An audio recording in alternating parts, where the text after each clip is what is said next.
Item 8B, report of Rocketship financial audit for fiscal 2017 to 2018.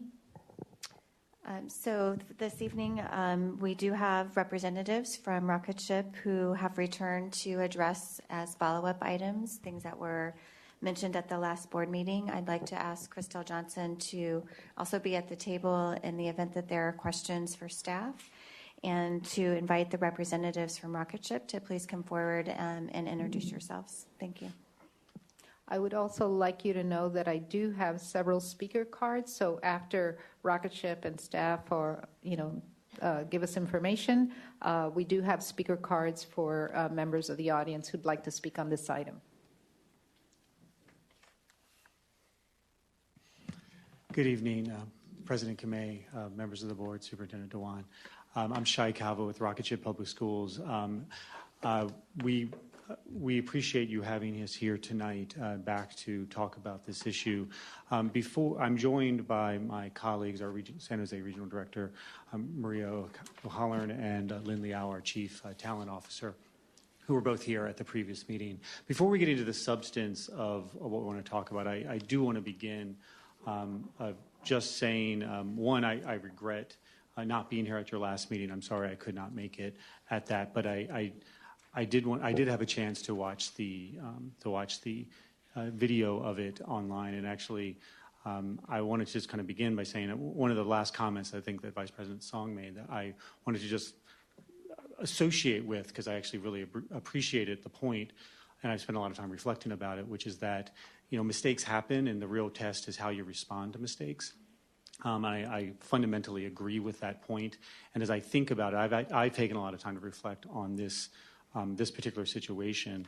I want to say that I really truly believe this is an area where Rocketship, and I'll be honest, me personally fell short, and I want to just own that out of the gate. I did have a chance on a couple occasions to speak to Dr. Dewan and apologize to her personally, but I want to extend that apology to you all, because I'm sorry that we have to have this conversation, not just because a mistake was made, because I think we did not handle it the way that meets the standards that we as an organization subscribe to. We ask our Rocketeers to always exercise a growth mindset. We ask our parents that, we ask our staff that, and I think this is a case where we didn't do that. I mean, I personally was thinking about when I learned about these issues, how I responded, and I'll be honest with you, it was very reactive, it was tactical, it was much more how do you manage the situation as opposed to taking a moment of an error or mistake as an opportunity to learn and grow and ask the conversations and outreach to the experts. I mean, I think your county staff here is an excellent group. I've learned tremendous amounts from all of them. I know all of our schools have, our team has, and I think had we handled that differently, we probably wouldn't be having this conversation now. So I just wanted to begin by saying that before we move on to the substance. Let me just respond. Thank you for that, and what you just said will go a long way. I really appreciate your response. Thank you. So in watching the tape, when you get to the substance, if I had to describe what I heard in that conversation, is you really had three kind of broad questions that you're asking. Question one was, what exactly happened? Like, what's the timeline? Two, how did it happen? And three, and probably most importantly, what are you going to do about it to make sure it doesn't happen again? So that if like a basic 3-point outline for what I wanted to talk about tonight, that's kind of what I was hoping for. So the first item of just what exactly happened in a timeline, I think, President Kamei, you asked for just a kind of a one-page overview. So I think we passed it out. It's any typos are on me. I created the document, so my proofing probably could have been better, but hopefully it gives you a framework of just the process for an audit. And, I'm not going to review, it's in front of you, so I'm not going to review it, but I think it's helpful as we talk about how it happened. I think it's useful to understand that there is a framework for the timeline that leads us up till tonight. This is not comprehensive. There are many other pieces involved, and surely things we missed, but I think it's helpful to have a tick-tock in front of you of like, what are the key dates in an audit? Because when I think about like how this happened, and specifically three things: how the audit was delayed, how there were teacher credentialing findings, which I think were probably talked about a little more robustly last meeting, and then the internal controls, especially the findings regarding our internal processes around monthly closings, which is the substance of what the finding is about. I think that's kind of what I want to talk about, so the substance of what exactly and how it happened. Broadly speaking, you had a chance to meet Keisha Bailey, our new chief financial officer. She's not brand new, but in a complicated organization, learning the ins and outs of it takes time. I want to be really clear. I think Keisha is amazing. I think we're really excited to have her. And I think she's come in with a different lens, coming from the outside sector, bringing a new, fresh approach to our system. As we think about what Rocketship wants to do, is really move from this startup mentality when we were kind of operating with a degree of speed that's probably akin to the name, but we really want to mature into a respected institution within a community and be a mature organization. I think Keisha, in her leadership of she wants to bring that, and we want to bring that to all elements of who we are as an organization, but she really wants to bring that to our business team and our finance team in particular. So in that process, I think she had identified over this course of really her first year some things that she wants to make changes to, and I think that those implementations have become ongoing and are very much tied up in these findings, because I think when you look at where our finance team and really our accounting team was, we had a lot of good practices. We got the work done, but these practices were put in place for when we were a few schools. They really weren't the appropriate systems that you need to have in place for an organization of 19 schools that is honestly one of the larger nonprofits here in Santa Clara County when you think about, employing almost 500 people who work in this county. So as she's moved in that process, she's looked to make a number of changes, but those have taken time. And so if I had to name kind of 1, 2, 3 what those changes are, is one, putting in place really good systems. So not practices. Practices are what individual people do, but real systems. And moving from a place where we had a system that I think was fair to say is much more manual. It was more spreadsheet driven. It was more about it may work, but it's time consuming. It's very intense. And it's really putting in place systems where these things operate that are appropriate for a nonprofit organization of our size. So systems are important. But secondly is people, because when you have systems, you have to have people who really understand that, who have the right skill set, and be really thoughtful about what is the team you're looking to build. You may not get there overnight, but really setting a vision for how you build out your team. And then finally, having the technology. Not just having the software, not just having the programs that work, but actually knowing how to use them and use them to their optimal efficiency.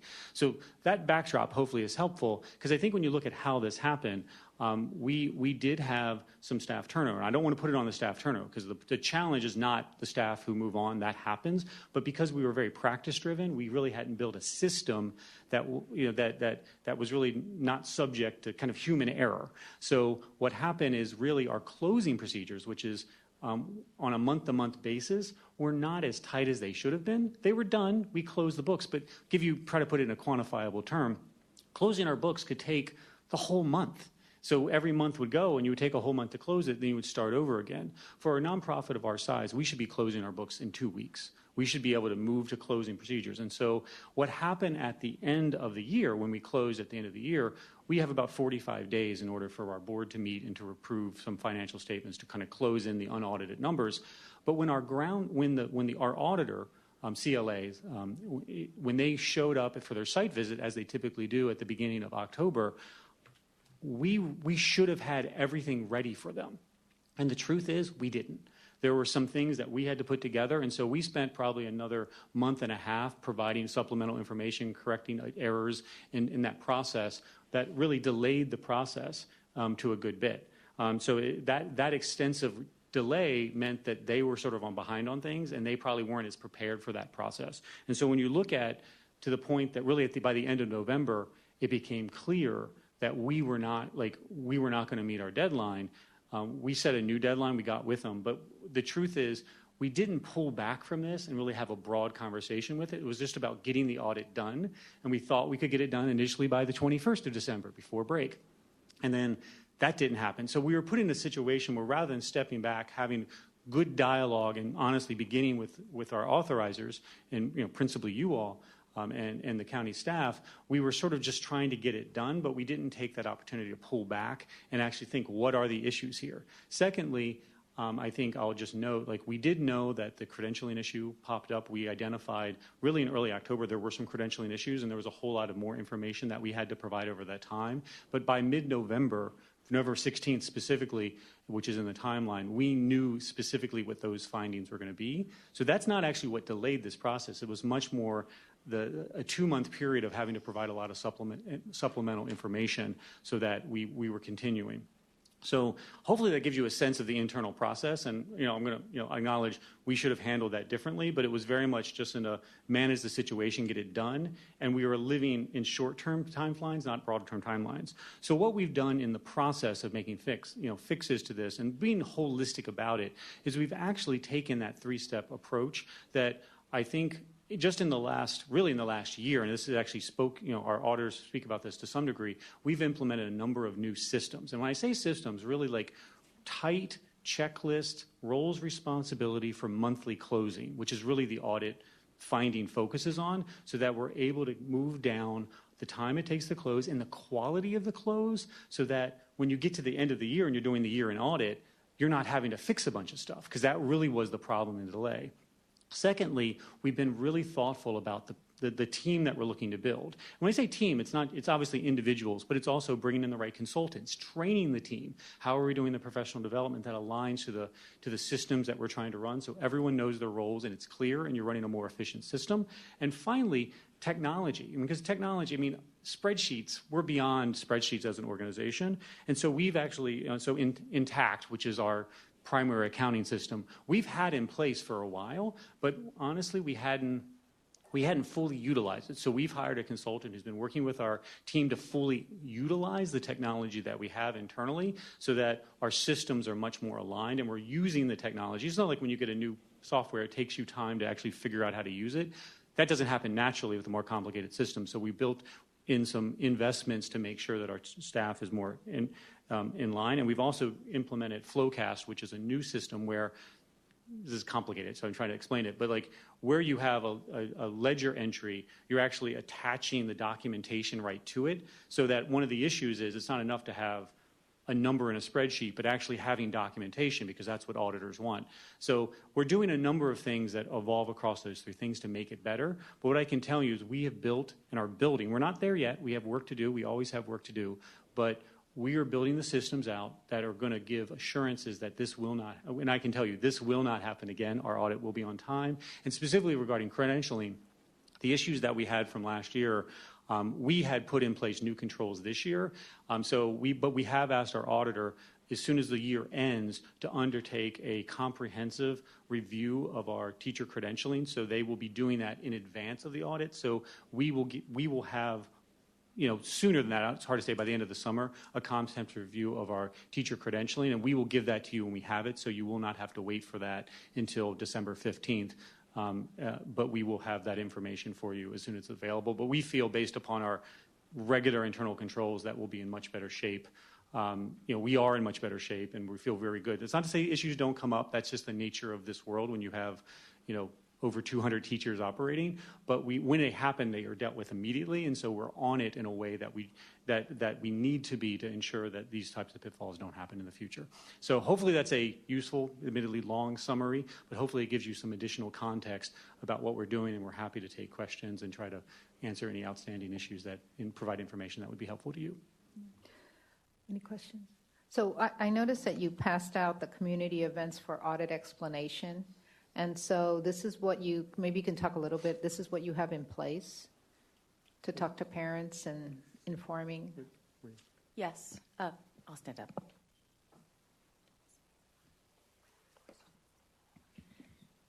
Thank you, President Kamei.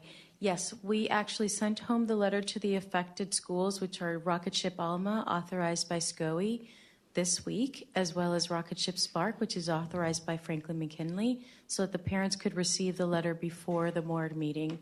And then for all the other schools, they have received the materials and they'll be going home during this week. The materials were translated to Spanish and Vietnamese, which is the vast majority of our population at our schools. And then we want to give an opportunity for the parents to have the ability to ask questions. for many of our parents, they may not be familiar with what an audit is, that it's more than just budgets, that it's also systems and controls and understanding how things function and where the risk assessment is. And I want to give them the opportunity to ask the questions that they may have in their language of preference. And so we want to be able to come before them and answer these questions. You know, one of the things that was brought last time at the previous meeting was that the amount was $46,000. $46,000 at Rocketship Alma. Yeah. So is this something that will be sort of taken out of Alma School? Will be taken out the Rocketship CMO? Is it how does that? Because it seems to me that management made the error and not the school. So I'm just wondering, does the school have to suffer the consequences of what was done by management, or just wanting to know how you proceed? Sure. From an accounting perspective, those funds were already deducted on the books from Rocketship Alma. And the way it works with the state is that they pay themselves directly. They don't wait for us to send them a check. Rocketship Alma has one of the most robust positive net asset balances in our network, and so it will not affect their operating expenses or budgets moving forward. So basically, within their own accounting, they've already accounted for the loss, and the state is paying themselves. So the state is not waiting for us to pay them. Right, they will pay right, themselves from right. these disbursements. Yeah, that's understandable, but you would think that, you know, regardless of whether or not, you know, sort of the school has a healthy fund balance, it was sort of a management issue, not a school, you know, sort of, do you understand what I'm saying? It wasn't the school that made the mistake. The way the system works is the schools receive funding from the state, and this is the equivalent of, I'll give a parallel for Alma. If 5 students left and their ADA was reduced by 5 students, it's basically the same thing. It's revenue related to the school. So it's school-based, and all of our schools have reserves. There's a minimum both in state law and in our MOUs of 5%. Alma's reserve unallocated fund balance is about 22%, which is a reserve for things that may come. So in the case of this, the charge, the lost revenue, the revenue that did not come, is already part of the audit. It's actually reflected in the fund balances that you actually have by school in the audit for all of our schools, and certainly all of yours, because there are individual audits in here. But from an accounting standpoint, the revenue flows to the school, and the school covers these things in that way. So the 46, Alma is specifically $46,000, and it's, again, the equivalent of about 5 students. Yeah. And, you know, the other thing is that the question came up in terms of whether or not funds generated in Santa Clara County stay in Santa Clara County, and because you operate with a whole Rocketship system. In previous authorizations, I specifically have asked the question as to whether or not funds will stay in the county. And the answer that was responded by your board chair was yes. So I'm just curious in terms of, does that still remain true? Yes, and so Okay. just specifically, it comes in different forms. So when it comes to the issue of our schools, that you can see because our schools are single school LEAs, we produce, and in this document, you have single school audits for every single one of our schools, and you can see the budget and accounting for every one of the schools, which flow down to a fund balance. Each has a reserve, and that's tied to the school. Those are very much school funds, and they stay with the schools. When it comes to the network and the way we pay for other expenses, 10% supports what we call national, but it supports the general set of services that are provided at one level, and then 5%, which is specifically regional and supports the regional areas. So we're very careful about how that 5%, which is regional funds that support basically the folks who work specifically for the 10 schools here in Santa Clara County. And that is even in our, it's not in all of our MOUs, but it's how we operate across all of them, whether it's in the MOU or not, specifies that those funds stay in Santa Clara. And we do maintain that. I mean, just knowing, for instance, I was curious about this, so I looked it up. It's not something I often have. We have 497 employees who work here in Santa Clara County. 463 live here in Santa Clara County. So even though our main offices are up in Redwood City, Santa Clara County is really our home, and it's where the bulk of our employees live and work. And that's reflected in the fact that, that this is where the money is spent. Both, that's true for the money that comes in from, our national network that comes in from DC. The management fees for them come back here to the work we do in the Bay Area. Mm-hmm. So I really want to sort of stick with the management because doesn't Alma pay something for management? All of our schools pay 15% of the cost of their public revenues that come in support the network support that the schools receive from Rocketship. So it's a 15%. It's really driven by revenue. So I kind of am sticking to this idea that it wasn't really Alma School's fault, right? And if you're paying someone to do that service, I think that the school should not sort of be penalized for what management should have done. So I'm just throwing it out there, and I know you have your processes and your procedures and all of that, but I really think that the money should stay with the school, right? And I think that management, as you said, should own it, right? And say, hey, we made a mistake, and we're not going to let the revenue of the school suffer because of this. It's $46,000, and I understand you have your own processes, but I'm just putting it out there because you said that, you understand and you need to own it. So I just put it out there. Trustee Ortiz? Thank you so much for coming back and returning and responding to feedback. Two of the main items that I raised was the importance of transparency and parent engagement. And I'm really happy to see the list of community events. I appreciate that. To me, I mean, I've met parents from Rocketship. I know they're really passionate about their child's education. So it's very important that there's that dialogue and they understand what you guys are going to do in the future to make sure that this doesn't happen again. So during when you were speaking, you touched on a few items like addressing the need for updating policies, specifically from moving away from that startup mindset, creating new systems, the training of staff, new technology. So last meeting, it came up the potential of individual audits of the schools, and the reason why I said that right is because I wasn't sure if all the money, all the schools were like in a pool and you were auditing all at the same time, or if there was specific audits of each school. So I don't know if you guys have talked about that internally, and if there's any response, because I'd love to hear what you think. Well, it's important to understand that we currently do individual audits. Okay.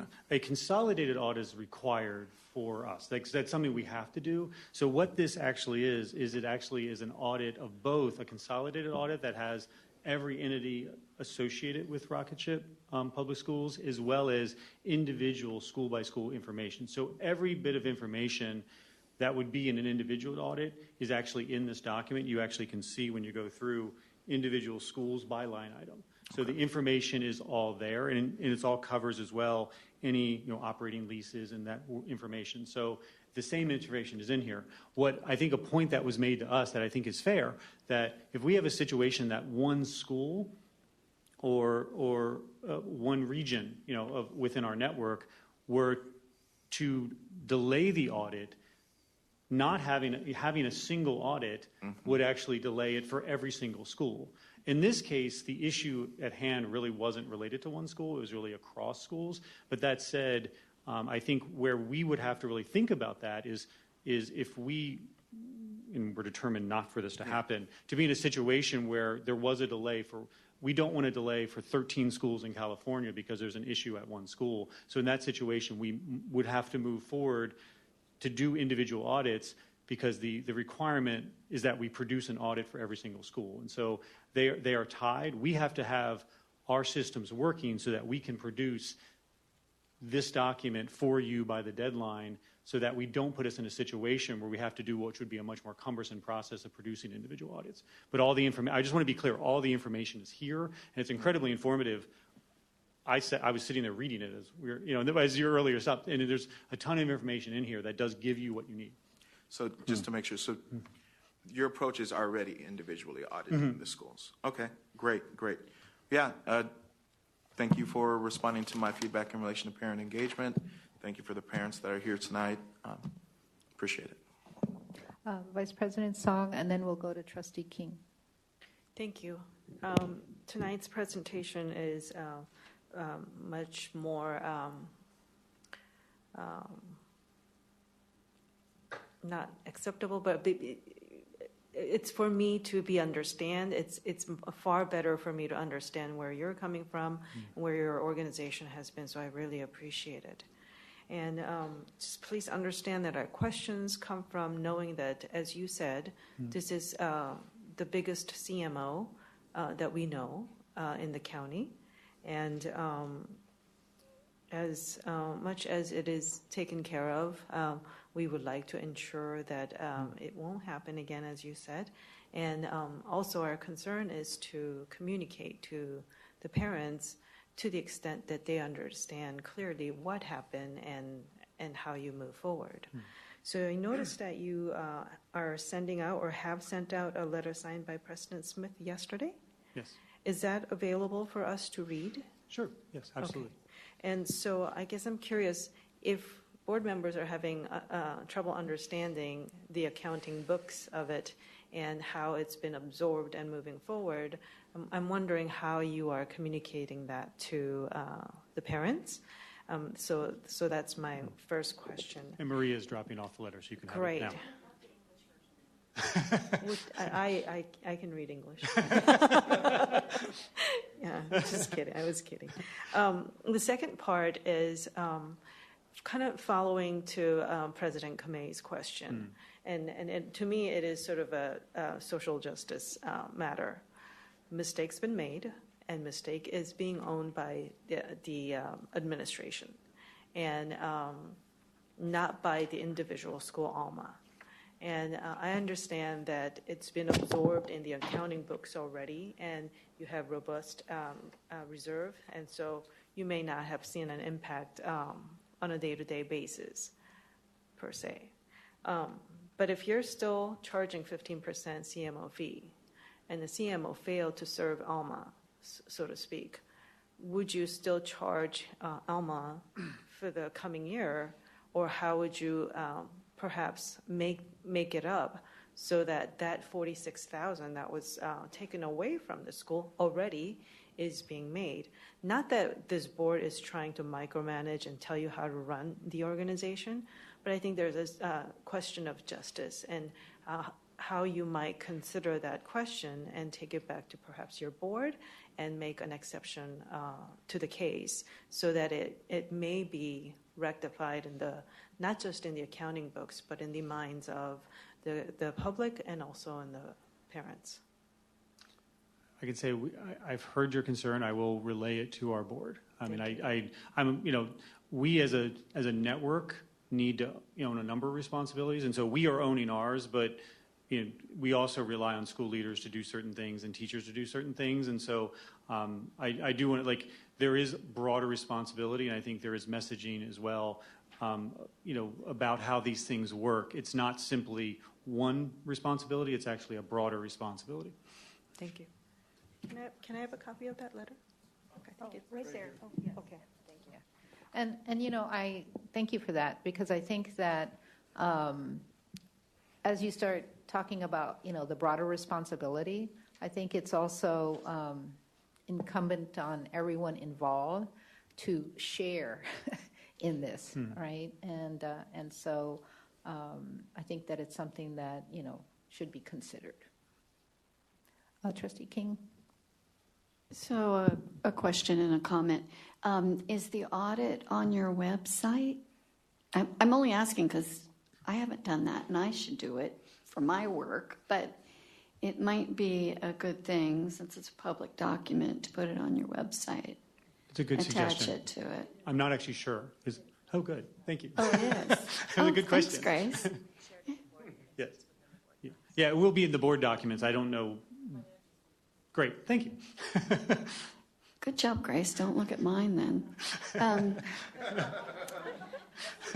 So I do, and I'm glad you now have an audit committee, because I think that's required. So maybe if you would just let us know that you're having audit meetings, just let us know that that's happening. I would feel good about that. Yes, and we did have there are requirements for having an audit responsibility. Under federal law, you're not allowed to have your audit committee also be your executive committee. Or your finance committee, I know that one. And in California, there is also a California Nonprofit Integrity Act of 2004 that actually exempts education organizations. Oh, I didn't know that. So I can understand, from that standpoint, it's a best practice. We should have done it before. We've done it now, but it was not a requirement, which is why it wasn't flagged in an audit previously. And then the last part is a comment, which I appreciated President Kamei bringing up when our Head Start didn't meet all its requirements. The Morganism that bad news is good news if you do something about it. And so if this moves forward well in the next year, we should applaud when you make positive changes. So I want to say thank you for this and the information you gave us tonight. Thank you for that feedback. Trustee Rossi? Yes, thank you for the letter.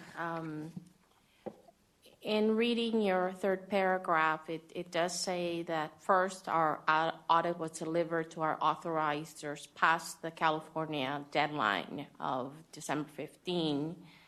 Then, but you kind of breeze over the fact that you, as your timeline indicates, December 3rd, CLA informs RPS that audit is unlikely to be complete by December 15th. Then following that, CLA confirms RPS of new audit estimated time of completion December 21st. Then December 14th requests extension of deadline until December 31st. Following that, you note that the audit will not be complete at December 31st. And so, I see a difference between what you gave us. And, the letter to the parents kind of breezes past. You make some passing comment about not meeting that deadline. But then here it's clear that you didn't meet it. You asked for an extension. Then you didn't meet at the extension.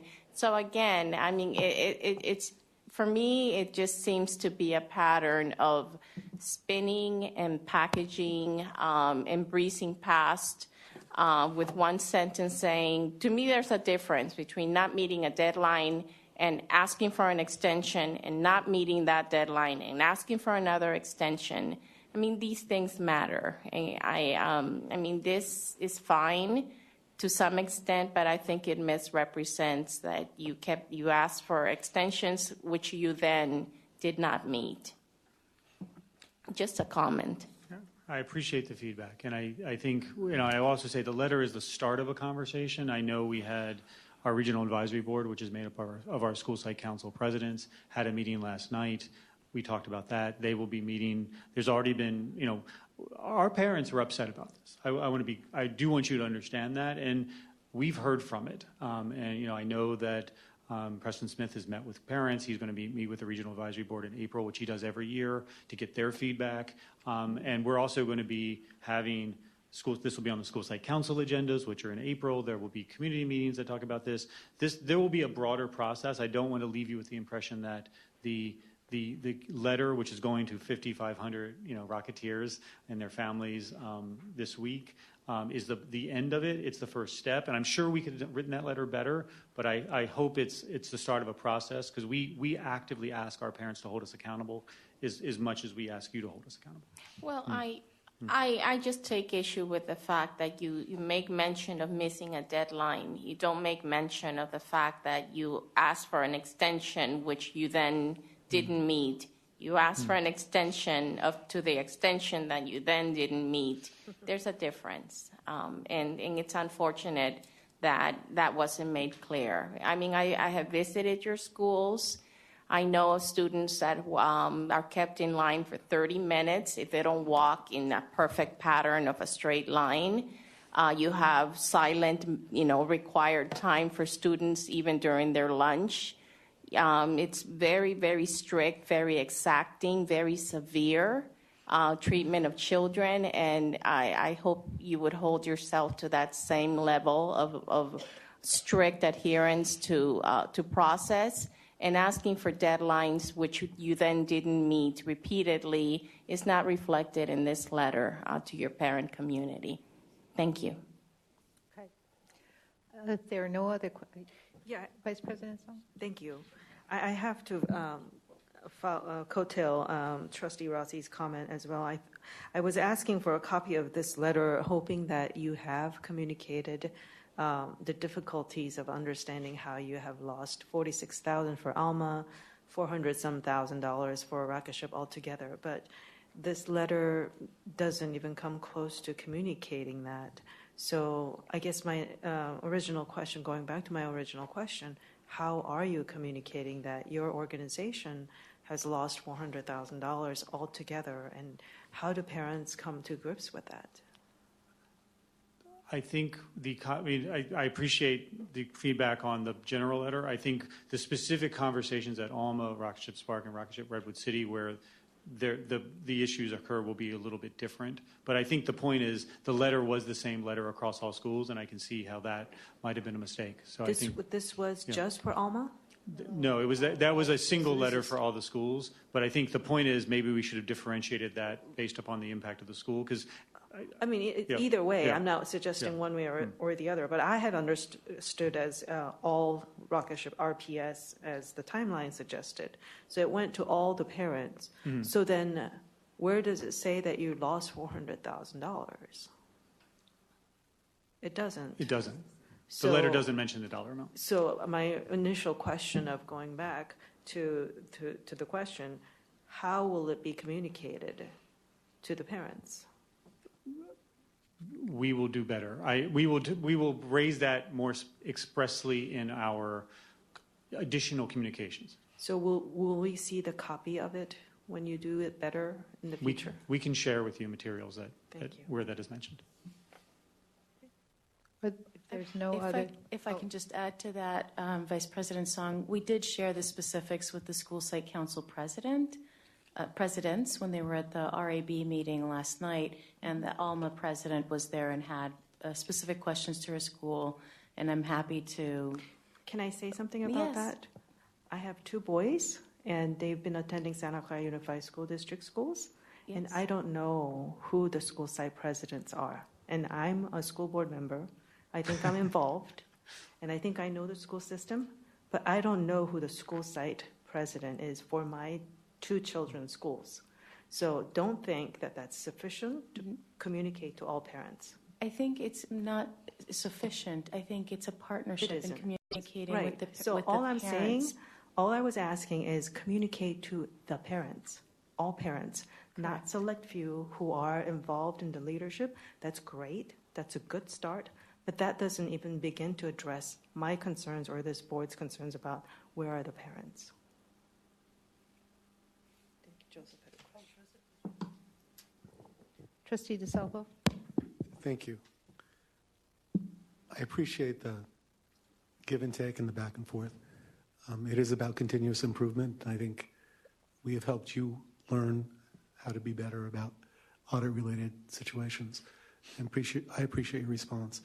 I think on the scale of 1 to 10 with my alarms going off, the issue about Alma and $40-something thousand on a scale of 1 to 10, with 10 being probably Donald Trump alarm for me, the highest it could be. This is probably about a 2.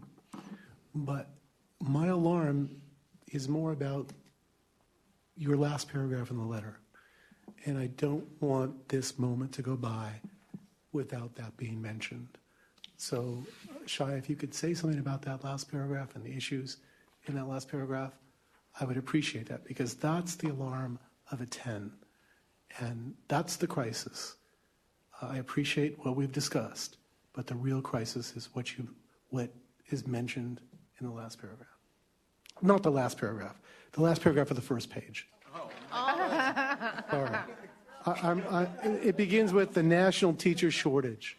So could you talk about that issue? Because if we don't get this right, and we're not getting it right in this county or this state, but it's an alarm that goes off in my head and continues to go off in my head almost every single day that I think about public education in California and teaching and learning. I'm going to turn to our Chief Talent Officer, Lynn Liao, who's the right person at Rocketship to discuss that.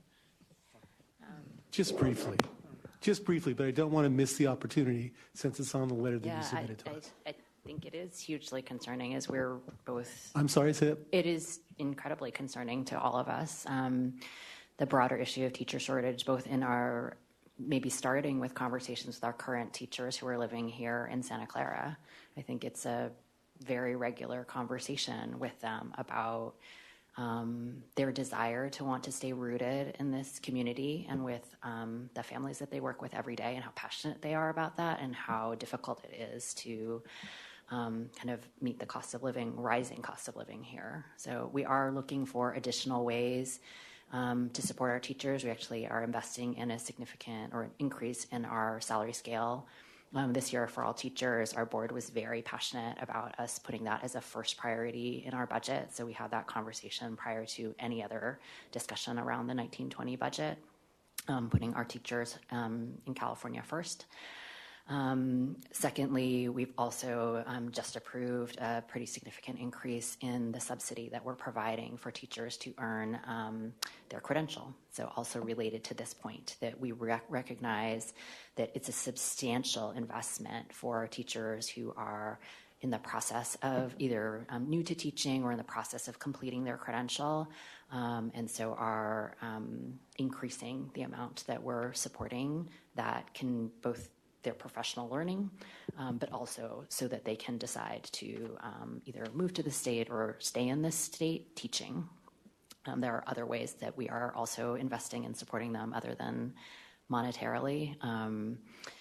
With our achievement and schools team really looking at ways to support continuity of practice. That's sort of the main charge across our schools team, is really looking to keep our practices, refining practice instead of changing big new components, because that allows greater stability and learning for our teachers, and they've really expressed strong desire for that. So I could go on, but it's an issue that a lens we're constantly looking at. The data that I'm aware of, there has been a precipitous drop in college graduates going into credentialing programs in California, especially for multiple subject credentials. It's down 50% in the last 10 to 12 years. Is that still correct? Is that still the data? I haven't seen that it's changed. I think it might be that, if not more, but it's at that level. So I think we are, with this new credentialing partnership with a strong university partner, we're actually marketing it very hard with our new teachers around it being a strong learning opportunity. The partner we're excited about is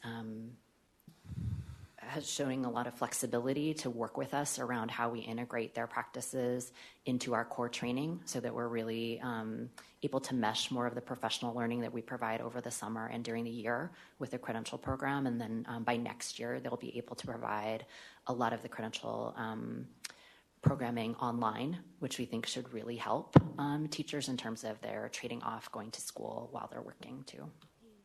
Thank you for that information. Appreciate it. Anyone else? Okay, I do have a few public members who'd like to speak on this.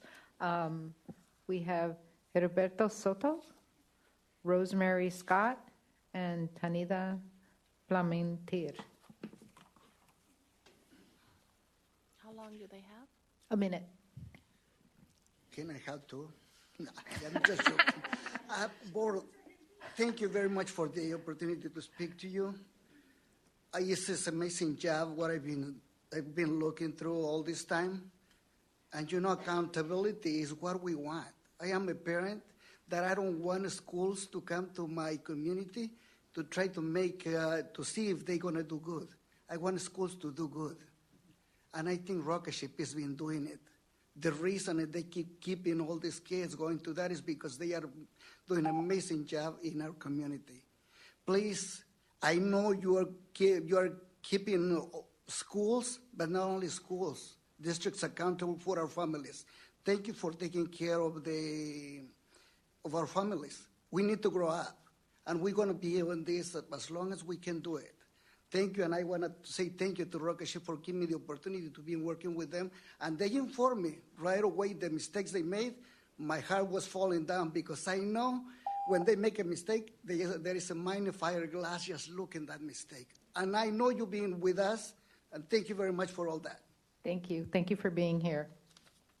Rosemary Scott.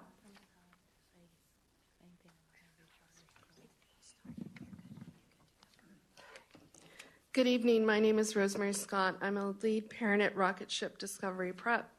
Initially, I was shocked to have learned the news about the late audit submission and the lapse in some teacher credentials at certain Rocketship schools. Once I began to process the results and implications of the shortcomings, I focused on the impact of my child and my school, Discovery Prep. Discovery Prep was not one of the schools that was financially impacted. However, the issue affects the entire Rocketship family. As a family, our concerns are ensuring our children are in a safe and stable learning environment. Our concerns are that our children are continue to thrive in the Rocketship educational setting.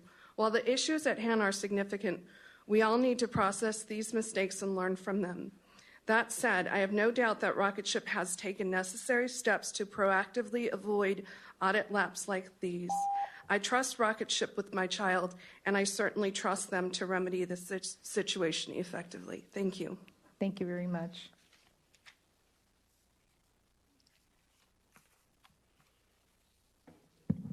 Sorry. Thank you very much for always speaking on behalf of our kids and allowing us to speak here as well, too. My name is Tanita Palaman. I'm a single parent working three jobs. I am here to support of Rocketship. They've actually helped me out so much. I'm aware of the concerns that you have with Rocketship. I want to give you a little bit of my information about my son. My son started Rocketship without being able to hold a pencil correctly. His TK teachers, one of which is here today, worked with him, and he learned how to write the alphabet neatly and read sight words within 3 months. By the end of TK, he had 10 of the lists under his belt and could read. This year, he's had some issues. He's had the inability to focus, an unbelievable amount of energy, and is in the process of being assessed for ADHD. His teachers and assistant principals contacted me for a student services team to try and see how they can help him succeed. Together, we came up with ideas, outcomes, and goals. I wasn't able to have the meeting during the day, so they met with me at 5:30 p.m. They were able to work with me and work with other parents of when to meet super early in the morning or in the evening. Without Rocketship's structure, without them being able to support me the way I need and the way he needs, he wouldn't be reading and excelling at math the way he is today. I'll be forever grateful for them giving him the strong base that he needs and putting him on the path to college. Thank you. Thank you. Okay, I don't have any other speaker cards at this time. If there are no other board member questions, thank you so much for coming. And, we do know that this is a process, and so we will continue to look forward to other things in the future. So, thank you. Revised letter. We will Thank you. keep you updated. Thank you. Thank you. Thank you for keeping us informed.